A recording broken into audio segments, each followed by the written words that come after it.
찬송받기 합당하신 하나님이라고 하는 제목으로 우리 함께 말씀을 나누겠습니다.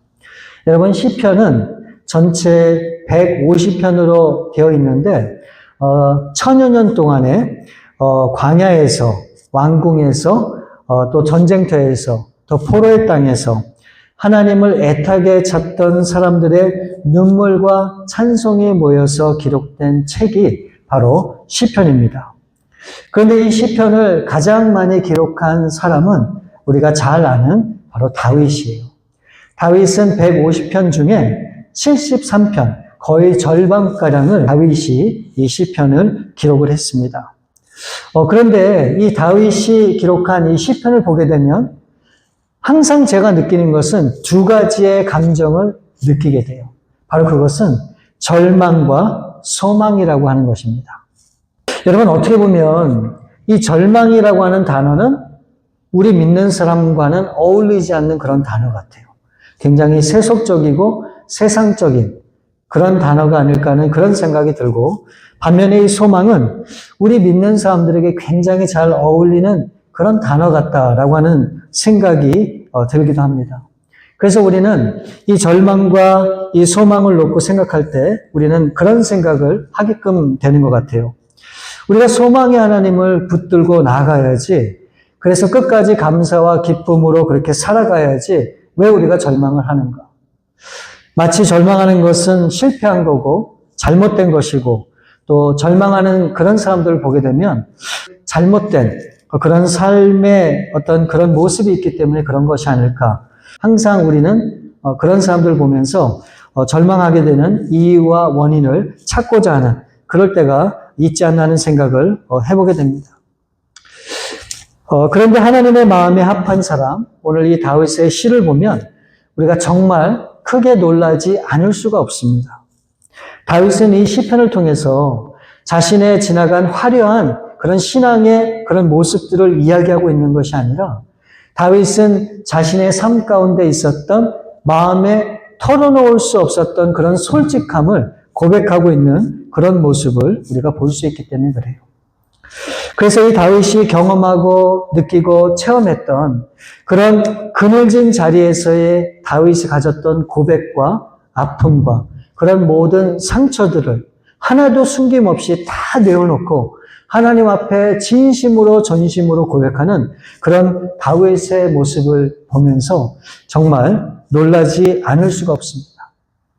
어떻게 보면 다윗은 나아갈 방향을 알지 못해서 방황하고 어찌할 바를 몰라서 그 한숨만 몰아쉬는 그런 무능력한 그런 다윗을 우리가 발견하게도 되는 겁니다. 아니, 정말 그 위대한 다윗이 어떻게 그렇게 나약하고 저 밑에서 헤매는 그런 처절한 그런 다윗의 모습을 보게 되는지 우리는 때로 이 다윗의 모습이 이해가 안 될 때도 분명히 있는 겁니다. 여러분, 그럼에도 불구하고 우리가 깨닫게 되는 것은 무엇인가? 바로 이 하나님 앞에 솔직한 다윗이야말로 그것이 위대한 고백이구나라고 하는 생각을 우리가 해보지 않을 수가 없습니다. 여러분, 다윗은 정말 얼마나 많은 어려움을 겪었는지 몰라요. 그래서 이 다윗은 그 하나님 앞에 부르짖고 간구하고 살려달라고 그렇게 애쓰는 그런 다윗의 모습을 우리가 보게 되는데, 여러분, 다윗은 알고 있었어요. 무엇을요? 자신이 처한 그 환경이 그의 인생의 전부가 아니라고 하는 것을.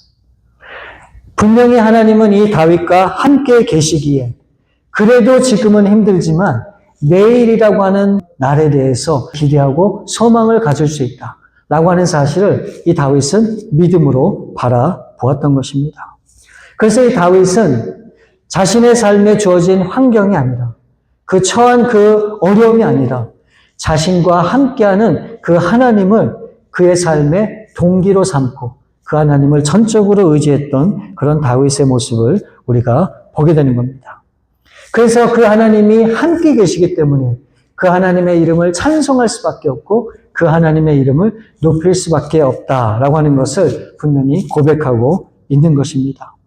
그래서 오늘 우리가 이 말씀을 통해서 이 다윗이 고백하는 찬송받기 합당하신 하나님은 과연 어떤 분이신가? 우리가 두 가지를 놓고 우리가 생각해 보기를 원합니다. 찬송받기에 합당하신 하나님, 첫 번째는 우리의 연약함을 아시는 하나님이세요. 오늘 이 본문의 내용을 쭉 살펴보시면 하나님을 높이고 하나님을 찬송하는 내용으로 가득 차 있다라고 하는 것을 아마 여러분들이 발견할 수 있을 겁니다. 그래서 이 말씀에 보게 되면 주를 찬송하리이다. 그에게 영광을 돌릴지어다. 그를 경배할지어다. 다 그 앞에 절하리로다. 여러분, 지금 다윗이 이와 같은 찬송을 하게 된 이유가 뭘까요? 어쩌면 다윗이 찬송할 수밖에 없는 어떤 기쁜 일이나 어떤 좋은 일이 다윗에게 있기 때문에 이 다윗이 하나님을 전적으로 높이고 찬송하는 것일까요? 아니에요. 다윗은 지금 이루 말할 수 없는 큰 고난과 시련 중에 찬송하고 있다라고 하는 것을 우리가 분명히 알 수 있어요. 오늘 이 본문 22절 그 바로 전 구절 1절부터 22절 말씀을 보시면 이렇게 기록이 되어 있어요. 화면을 보시면 1절에 내 하나님이여 내 하나님이여 어찌 나를 버리셨나이까. 또 6절에 보면 나는 벌레요 사람이 아니라 사람의 비방거리요 사람의 조롱거리이니이다. 또 14절 15절 말씀을 보면 나는 물같이 쏟아졌으며 내 모든 뼈는 어그러졌으며 내 마음은 밀갑 같아서 내 속에서 녹았으며 내 힘이 말라 질그릇 조각 같고 내 혀가 입천장에 붙었나이다. 주께서 또 나를 죽음의 진토 속에 두셨나이다. 또 16절에서는 다윗이 이렇게 고백을 해요. 개들이 나를 에워쌌으며 악한 무리가 나를 둘러 내 수족을 찔렀나이다. 우리가 지금 이 다윗의 고백을 보게 되면 당시 이 다윗이 처한 상황이 굉장히 절박했다라고 하는 것을 우리가 분명히 짐작해 볼 수 있는 대목입니다.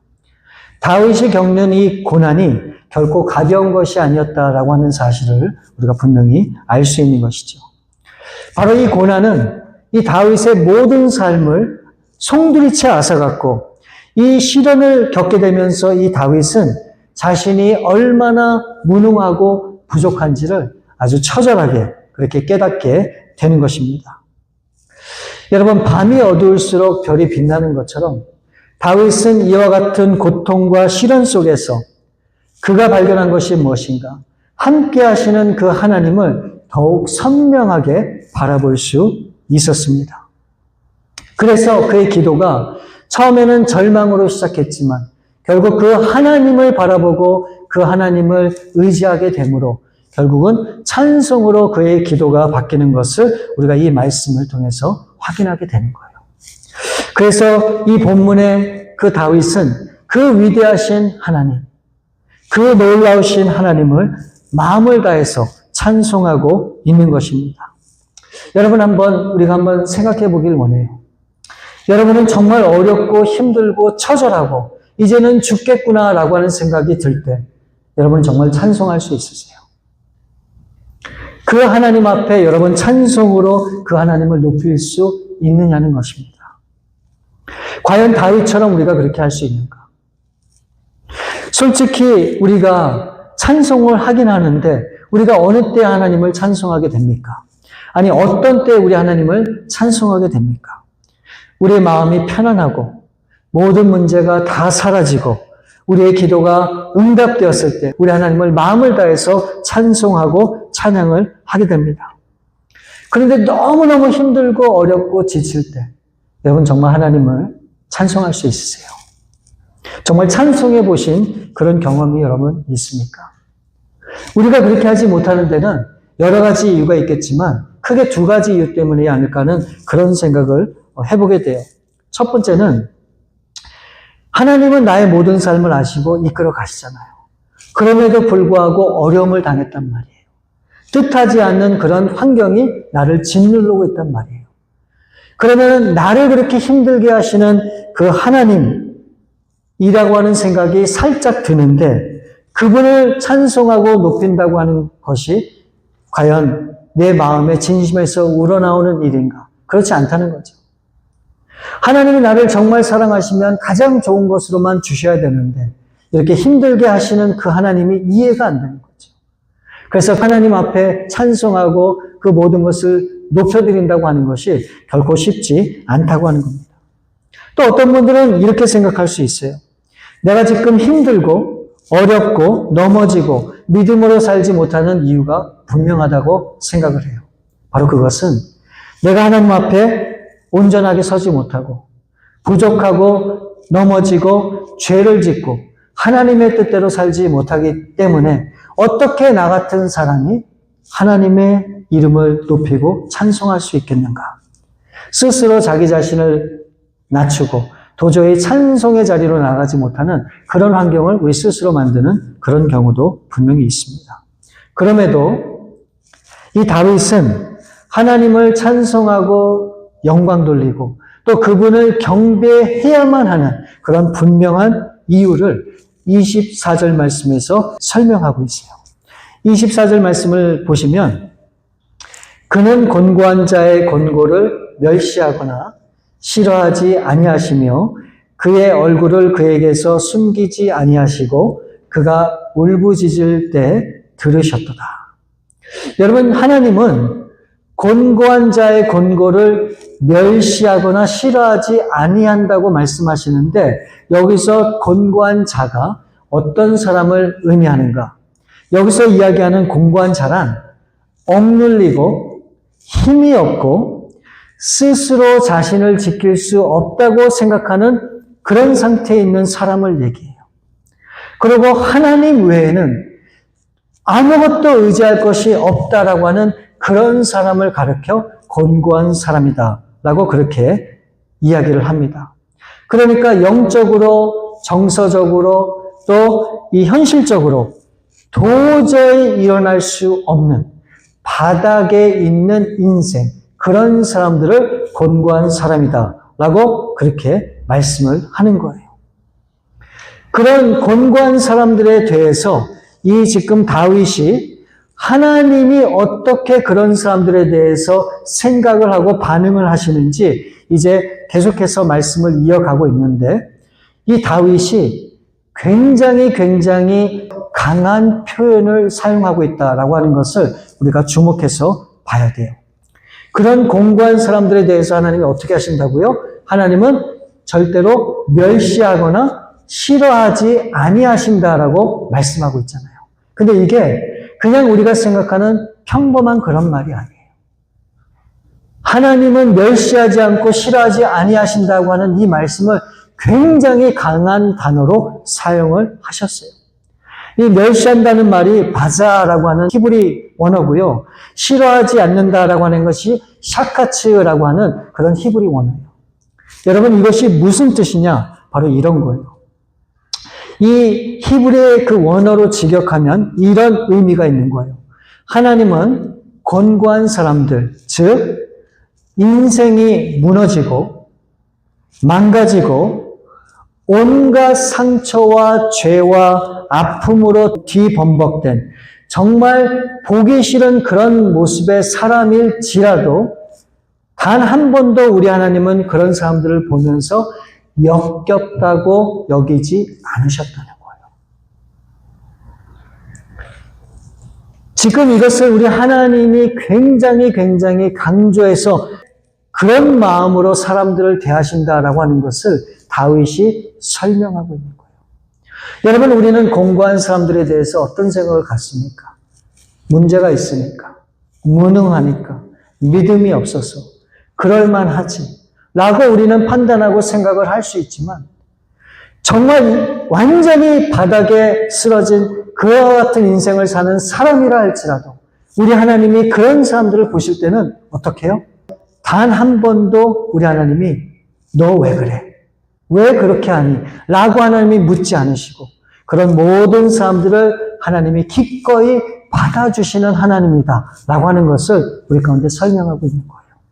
여러분, 가늠하다가 현장에서 잡힌 여인이 우리 예수님 앞에 섰어요. 모든 사람들이 그 여인을 향해서 정죄를 해요. 그리고 그 율법에 의하면 그 여인은 돌에 맞아서 죽는 것이 당연합니다. 그 여인 앞에 우리 예수님은 침묵과 용서로 다가가십니다. 여러분, 사마리아 여인을 기억하시죠? 이 여인은 결혼을 많이 했어요. 왜 결혼을 많이 했을까요? 그만큼 인생이 어려웠기 때문에. 그럼에도 거기서 만족함을 누리지 못했습니다. 그러니까 그 인생에 얼마나 큰 절망감이 있었겠습니까? 그 우리 예수님은 이 여인을 만나시고 그 여인이 정말로 목말라 하는 부분을 정확하게 짚어주십니다. 그리고 예수님은 그 여인에 대해서 너 왜 그렇게 문제가 많니? 너 왜 그렇게 문제가 많아? 라고 그렇게 묻지 않으시고 우리 예수님께서는 그 여인을 향해서 내가 얼마나 힘들게 살아왔는지 내가 너의 모든 인생을 다 알아. 우리 예수님은 이 여인의 마음을 헤아려 주세요. 여러분, 38년 된 병자를 아시죠? 이 38년 된 병자는 38년 동안 몸을 가눌 수가 없어요. 움직일 수가 없는 거예요. 거동조차 할 수 없었던 그 자리에서 희망이 완전히 말라버린 그런 인생을 살아가는 그런 처절한 그런 상황 가운데 있었던 사람이에요. 그 사람을 누가 찾아오십니까? 우리 예수님이 찾아오세요. 그리고 그에게 소망을 보여주세요. 그리고 소망을 만지게끔 도와주시고 그 소망으로 이끄시는 우리 예수님의 모습을 우리가 보게 되는 거예요. 여러분, 예수님은요, 그냥 만날 만한 평범한 사람들을 만나는 것이 아니고 아무도 찾지 않는, 아무도 관심이 없는 그런 사람들을 찾아가서 만나시는 분이 바로 우리의 주님이세요. 인생에서 망가진 사람들, 목마른 사람들, 외면당한 사람들, 넘어졌다가 아예 주저앉은 그런 사람들, 그런 연약한 사람들을 찾아가시는 분이 바로 우리의 주님, 우리 하나님이세요. 여러분, 우리는 어떻습니까? 우리 하나님은 다 알고 계세요. 우리의 믿음이 얼마나 흔들리는지, 우리의 결심이 얼마나 자주 무너지는지, 또 우리의 기도가 얼마나 서툰지를 우리 주님께서는 너무너무 잘 아십니다. 그럼에도 불구하고 우리 주님께서는 우리에게서 우리 주님의 얼굴을 숨기지 아니하시고 우리가 간구하고 부르짖는 우리의 모든 그런 기도 가운데 귀를 기울이시고 우리 가운데 응답해 주시기를 원하시는 분, 바로 그분이 우리의 주님이십니다. 사랑하는 여러분, 찬송받기에 합당하신 하나님은 저와 여러분이 강해서가 아니고 믿음이 있어서가 아니고 우리가 약함에도 불구하고 우리를 포기하거나 외면하지 않는 그런 우리의 아버지이십니다. 그렇기 때문에 오늘 우리도 다윗처럼 하나님을 찬송할 수 있는 거예요. 비록 힘들고 어렵고 어떤 상황에 있어도 여전히 우리와 함께 하시는 하나님, 우리를 절대 외면하시고 모른다고 하지 않는 그 하나님, 그 하나님이 계시기에 우리는 오늘도 당연히 마땅히 찬송을 할 수 있는 거예요. 우리도 다윗처럼 우리의 평생을 다해서 우리 하나님을 높이고 찬송하실 수 있는 저와 여러분들 될 수 있기를 우리 주님의 이름으로 축원을 드립니다. 여러분, 찬송받기에 합당하신 하나님은 둘째로 우리의 간절함을 반드시 이루어 주시는 하나님이십니다. 여러분이 하나님 앞에 간절함으로 나갈 때가 언제입니까?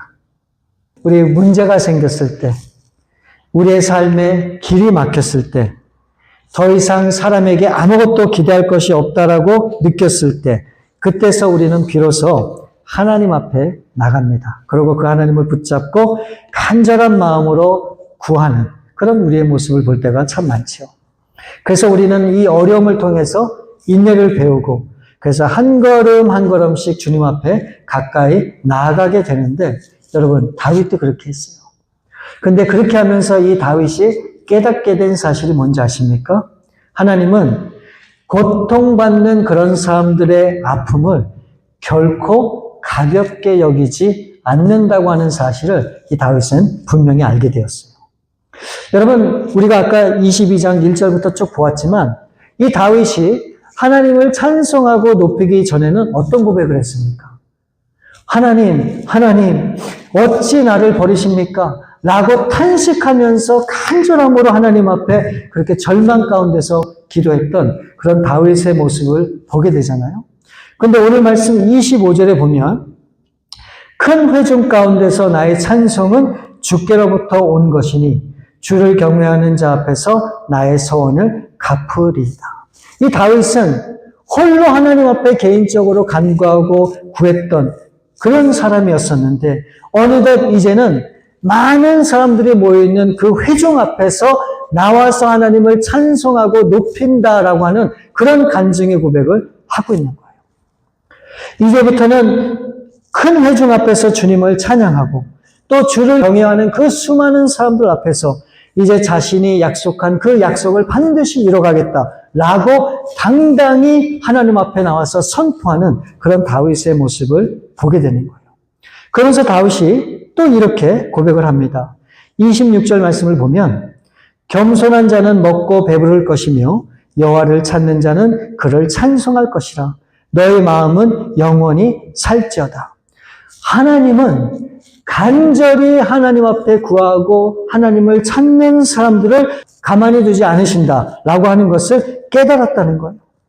그래서 그런 사람들을 향해서 하나님은 굶주린 그들의 마음을 채우시고 찾는 자들에게 반드시 응답하신다라고 하는 것을 분명히 고백하는 겁니다. 그러면서 너무나도 놀라운 고백이 나와요.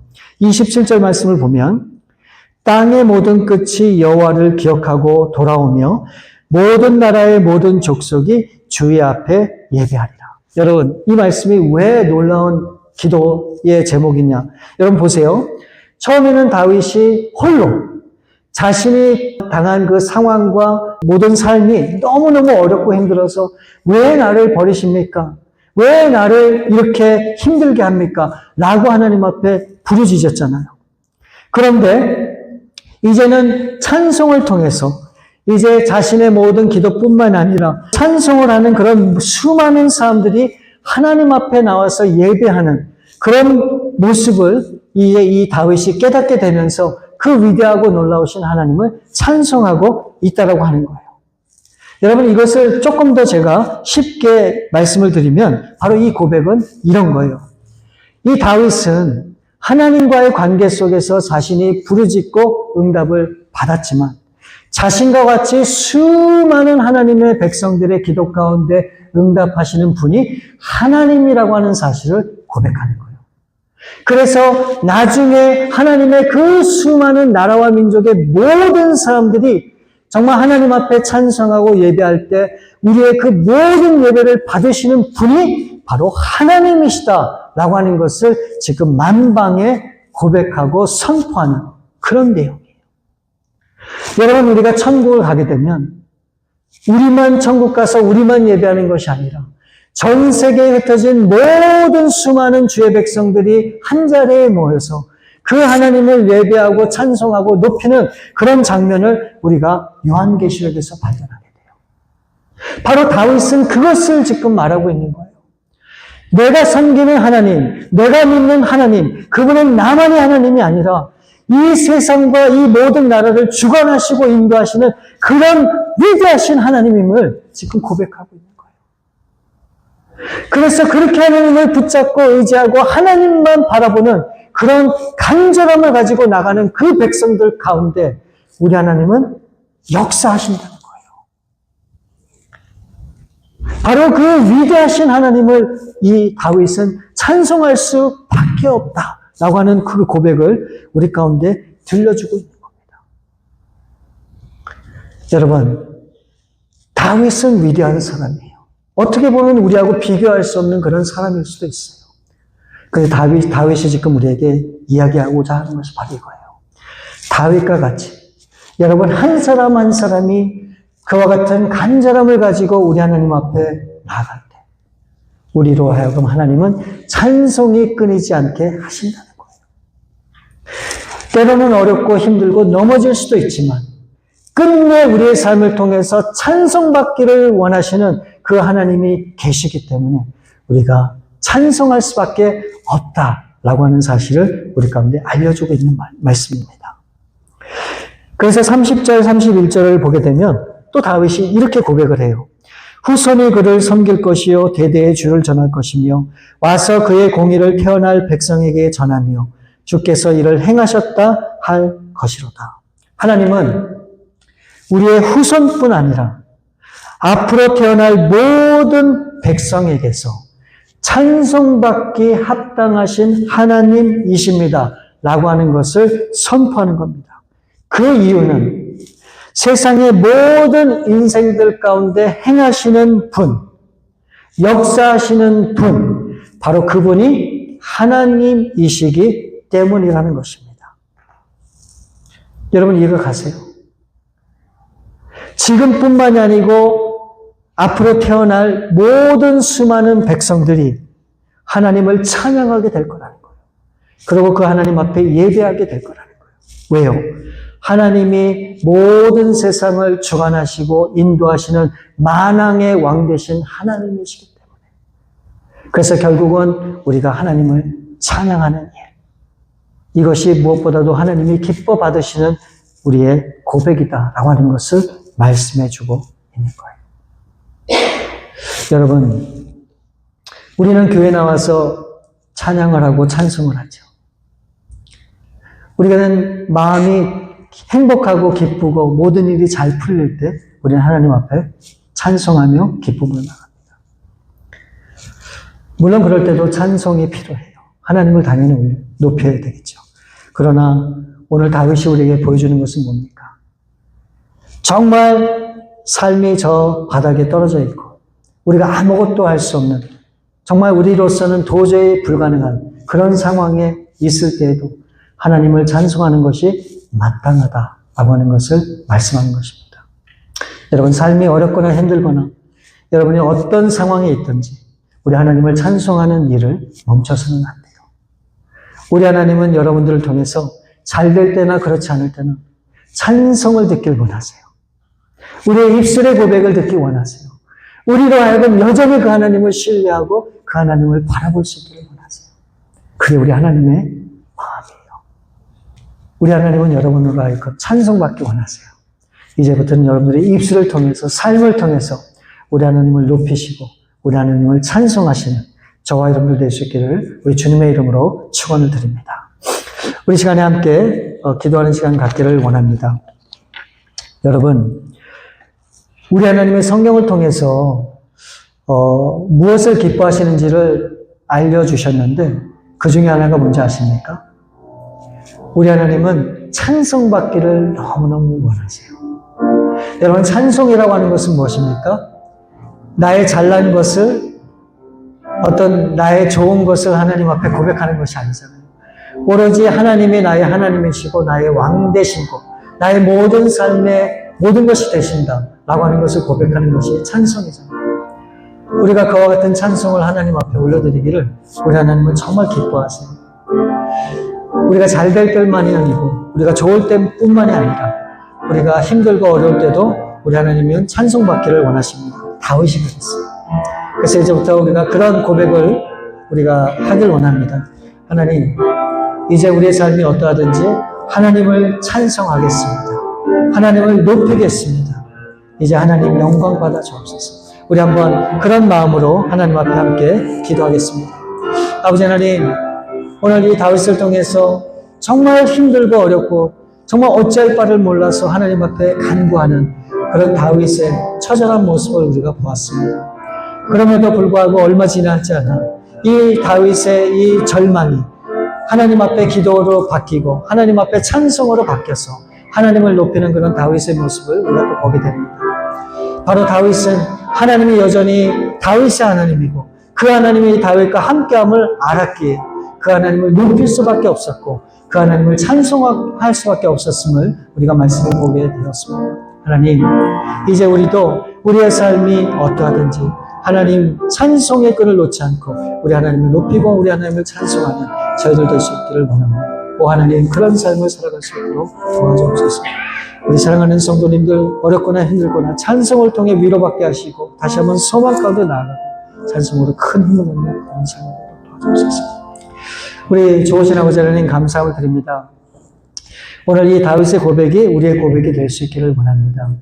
이 처절한 절교 가운데 하나님을 부르짖었던 이 다윗이 결국에는 하나님의 이름을 높이고 하나님을 마음껏 찬양하는, 찬송하는 그런 다윗의 모습으로 바뀐 것을 우리가 보게 되었습니다. 하나님, 이 다윗이 그렇게 된 데는 하나님이 함께 하셨고 그 하나님이 여전히 동일하게 이 다윗과 함께함을 이 다윗이 깨달았기 때문에 가능한 고백이었음을 우리가 보게 됩니다. 하나님, 우리들도 이제 그 하나님을 바라보며 그 하나님만을 높이고 찬송하는 저희들 될 수 있기를 원하오니 우리의 입술에서 찬송이 떠나지 않고 찬송이 계속해서 울려 퍼지는 저희들의 삶이 될 수 있도록 우리 주님 함께하여 주옵소서.